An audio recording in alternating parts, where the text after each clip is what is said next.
I'm joined by Dr. Blair Davison from St. Pat's for another edition of Morning Rounds. Thanks for joining us today. Well, thanks for having me. Of course, and today we're talking about snowmobiling because it is the winter season. Right. A lot of snowmobilers in this part of the country. What are some special considerations to think about when you're headed out this year? Well, the first thing to think about is that it's winter out there, folks, and that means that it's cold and that you're vulnerable to hypothermia. But you also need to think about the elements like wind and sun, changing in the weather, and avalanches. Because unfortunately here in Montana, and specifically, not to make the viewers in Cook City unhappy, but we have real serious fatalities with snowmobiling and avalanches. So you really, when you head out, you want to have a good time, and the first thing to think about is preparation. Right. So make sure your sled is in good working condition, give it a walk around, check to make sure everything looks good.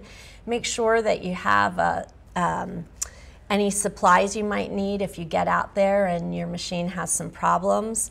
Also make sure that you're prepared. So helmet, goggles, sunscreen, and you really, this is not something to do as a solo activity.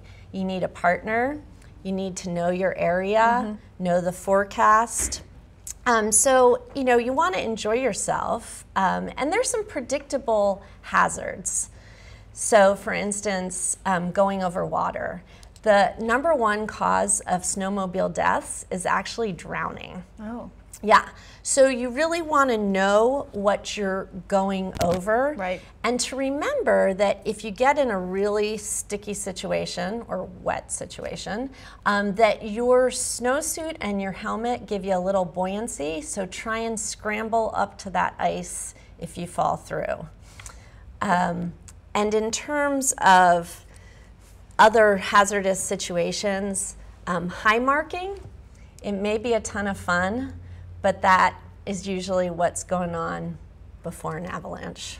So is there anything rather that you can carry to help, you know, keep you safe? Well, it's always good to carry an extra change of clothes, particularly things that might get wet, like your gloves or some socks. You also want to make sure you've got some food, and really when you head out, be prepared to get lost and be out there. So, you know, a source of fuel, some safety flares, a cell phone, that's a great idea. And of course, you know, for many people, it's a family event. So are there any issues as far as having children with you?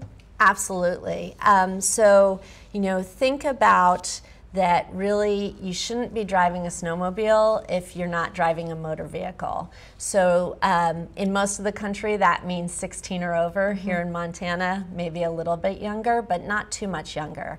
And then this is going to be a bummer for the little ones, but really nobody under 6 should be on a snowmobile, even with an adult. And then never pull anything behind your snowmobile that has a person on it. So no sleds, no tubes. I know, I'm such a fun wrecker. This morning, but you're just trying to keep everyone safe. Keep everybody safe, happy. All right, well, thank you so much for some of those answers to our questions on snowmobiling this morning. If you have any questions that you would like answered, you can email them right to us, morningrounds@kpax.com.